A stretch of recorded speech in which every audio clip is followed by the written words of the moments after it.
welcome, Coop and Duck, we're back. It's a very nice day actually. Gloriously sunny day, man, at Carrow Road, absolutely beautiful. Be a great day for a result. Teams, we're unchanged from the team that smashed Bolton. Yeah. Branchich and Mo Leitner are both on the bench. Which is a huge vote of confidence from McLean. Yeah, from well, the boss. I'm guessing they're still like 95%, but it's good that they're there. I mean, I'd rather one of them started. I agree. Tetty's not back. Yeah. Close is not back, but you know, we smashed Bolton. Yeah. Having said that, Bristol are going to give us a much greater test than Bolton did. They've been on a great run. They have. They're in form. They've been winning games that they should win. They haven't played anyone great. No. It's not like they've been thrashing everyone, but they are certainly the informed team in the league, and it's going to be tough today. Yeah, totally. They're going to fancy getting in behind us, particularly without Teddy. They're going to fancy getting an early goal. So let's hope we just dominate possession and do what we do. I mean, this is absolutely a winnable game.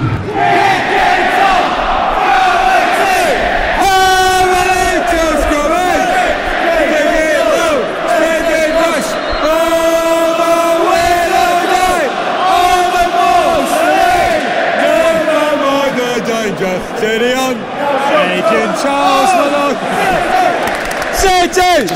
Just seen Marley Watkins on the bench. Oh really? Oh yeah. Maybe he'll come on and get a red card completely unnecessarily and hand us the game. Yeah. Right, we'll see half time. Right. Firstly, Closer is on the bench. Sorry. Yeah, Closer's on the bench. Secondly, God, I'm so flat and I'm so tired because I didn't sleep last night, but Stiepermann foolishly gives the ball away on the, I think, just inside their half. Yeah. They break. That's the price you pay when you have fullbacks who push up. So they broke, they played it wide. The guy was just in acres.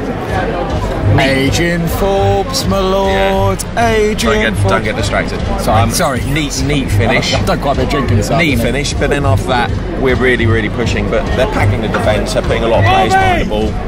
Yeah, absolutely. They're thinking, well, we'll just contain them, maybe create something out of a set piece situation, as they know that's our weakness.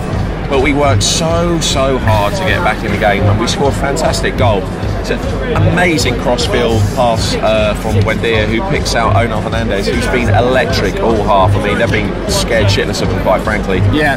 He lays it into Pookie. He's got so many Bristol players around him, so many defenders around him. He's got someone in his back.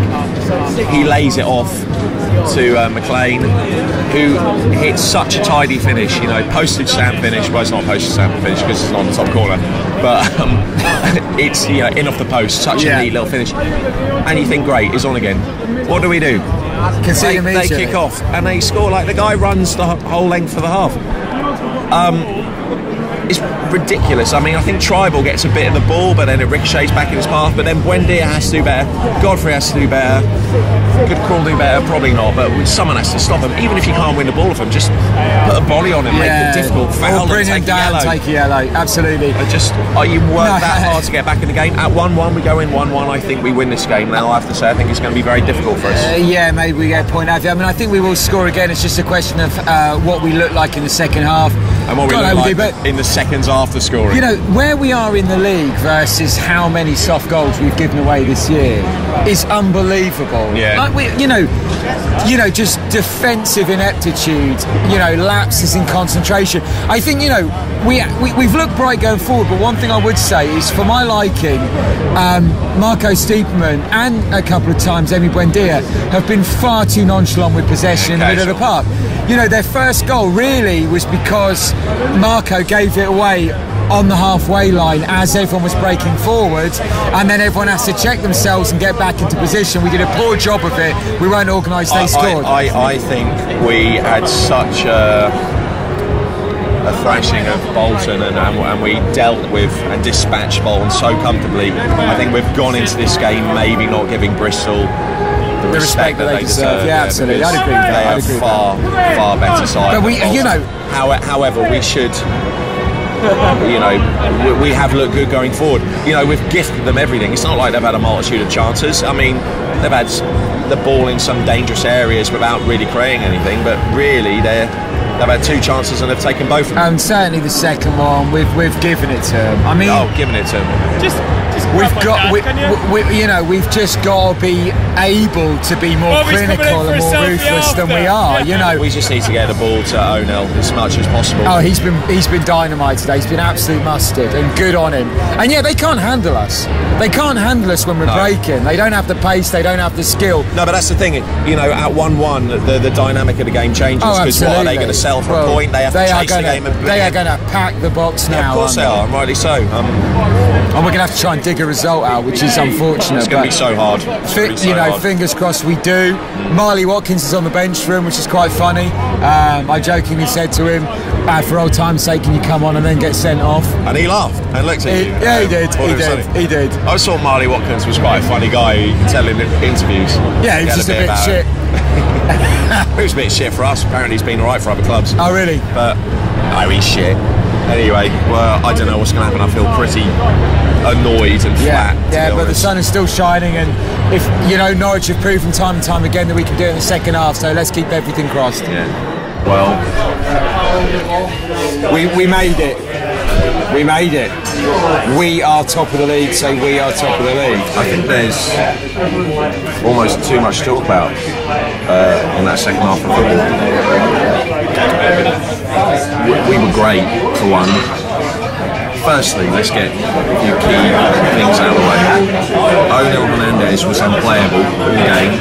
Absolute mustard. All game. Unbelievable. Worked his bollocks off. They were terrified. And his output, even in the dying minutes, was unbelievable. Secondly, McLean had a belter. He worked his bollocks off and scored 2 incredibly important goals. The second one was an absolute cracker. Absolutely. Could have hit it better. Then at 3-2, they piled it on without, it wasn't exactly cultured football, but they put it on us a bit just by, playing balls into the box. Lofting it in there. But we had a multitude of chances. Stiepermann hit the crossbar. I think the keeper may have parried onto the crossbar, I'm not sure. Yeah. We had that triple chance, which I wasn't quite sure what happened then. No, I'd have to see it again. Towards the end. We saw over him on the break. Yeah, and Jordan Rhodes had that chance and should have done better. Should have scored. He took such a Jeff Hurst World Cup winning goal, swiping it. I mean, I don't know why he's gone to hit that so hard. It should have been comfortable. As a result, it was pretty hairy, but the last couple of minutes we ended up winning a few fouls right by their corner flag, and in the end we saw it out pretty comfortably. But man, that was the most nervous I've been for a football match. What was funny, I know, is when it went 2-2, Bristol then, because of what happened in the manner of which they'd scored immediately after our first goal, when it went 2-2, Bristol put it on us and they had a chance and we dealt with it, and all the fans like, hey, yeah, I know. Then we conceded immediately. And then again when we went 3-2, claiming that moral victory, it's like, oh, brilliant. Oh, absolutely. Yeah, even then it was still a bit ropey. But then we ran the clock, we ran the injury time down well in the end. But yeah, I know, it's funny. I think the problem is, sometimes in the past, you think about Newcastle when they got promoted, there was an air of invincibility about them. The problem with Norwich is there is no air of invincibility. Teams know they can get something out of us, and so they're always going to have that glimmer of hope. Yeah, that they can score because they can. It's whether they can keep us quiet. Yeah, having said that, when it went 3-2, there was an air of desperation about Bristol going forward. Yeah. And I felt it was our day at that point, and I'm glad it was. We deserved it. Oh, yeah, great totally. Performances. Second half performance. I think there's I think when we don't play Tetty, I think while Tommy Tribal offers us some things that Alex doesn't moving forward, he's not positionally as sound defensively as Alex is. I've said that before. And also I thought Kenny McLean was maybe a little bit uncertain defensively at points, and that led to them getting in behind us. But he grew into the game, that's the thing. As soon as he scored that second goal, He was dynamite after that. He was great. And now we've got another undroppable player. Max Aarons, again, fantastic. He was sizzling. You know, in the build-up play that led to our equaliser, he was. You know, and everyone was good, really. Well, you know, and you know, Norwich fans need to enjoy this, because when the wind's in your sails, everyone wants to play. It goes your way, and we're in one of those great periods where things are going our way, and we need to enjoy it. I don't remember it in recent memory being better than this. Even under Lambert and Alex Neil, I don't remember having the same amount of affection as I have towards this current roster of players and the manager. And it's so young, and they want it so much, and sort of continental, United colours of Benetton vibe. Yeah, absolutely, and also the goals we're scoring. You know what I mean? Like, that's the thing. We're banging in 3, 4. How many goals have we seen this year? Yeah, we're letting in silly goals, but look at where we are in the league. It's unbelievable. I mean, this has been the most surprising season ever. You could argue that at the start of the season we sold our 2 best assets and half our goals in James Maddison and Murphy. And if you told me at the beginning of the season that we'd be top of the league at this point, and both Tim and Grant Hanley wouldn't be getting there, would be fit but not playing, I'd have just been absolutely speechless. What were you saying? You were saying something before we started filming this. You were saying if you saw a highlight reel. Oh yeah, we let in too many soft goals, and you know, if you made a highlight reel of all the soft goals we've conceded this year, you'd think we'd be in a relegation battle. Yeah, you think, oh, they're top. Yeah, it's bonkers. Because I mean, we have been disorganised. So much tighter away, don't we? Yeah, true. And I think we rise to the challenge. And I think that bodes well should we play Premier League football next year. You know, at Leeds, it suited us. That was the best we looked. And us versus Leeds at Ellen Road is the best football you'll see in the Champ this year. And we bossed them. Yeah. Well, Leeds won today, going on to them. They did. Only just 2-1 result at home against Bolton, who we made, far easier work of. The one thing is now is that we've got a late kick. I think it's a late kick of Sheffield United's West Brom, and then West Brom have to go to Leeds the following week. Who do we want to win, Sheffield United or West Brom? We will surely want a draw, don't we? Yeah, draws.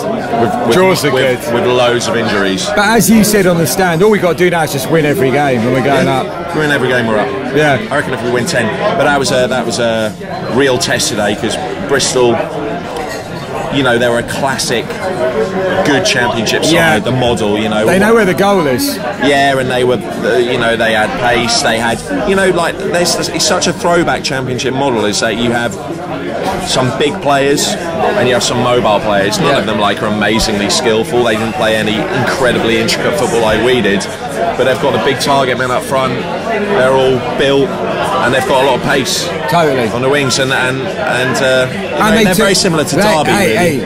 I mean, they took their chances. They did. They had 2 great chances to score 2 goals. So, you can see why they're winning games. But the Yellows prevailed. We are top of the league, and Ipswich are going down. Listen, before we go, I must say we're in the Rose. We're in the Rose pub on Queen's Road, City Road. Let me just pan around the Rose. Here it is. It's an absolutely great boozer. If you like good beer, where are we? There. If you like pubs, we'll check out now. Yeah, Carl, the landlord, he puts on an amazing selection of beers. So if you like craft beer and you haven't come here, you ought to sort yourself out, boy. Anyways, coop&duck. Oh man, all right, yeah. Here we go again. We'll see you next time. Bye.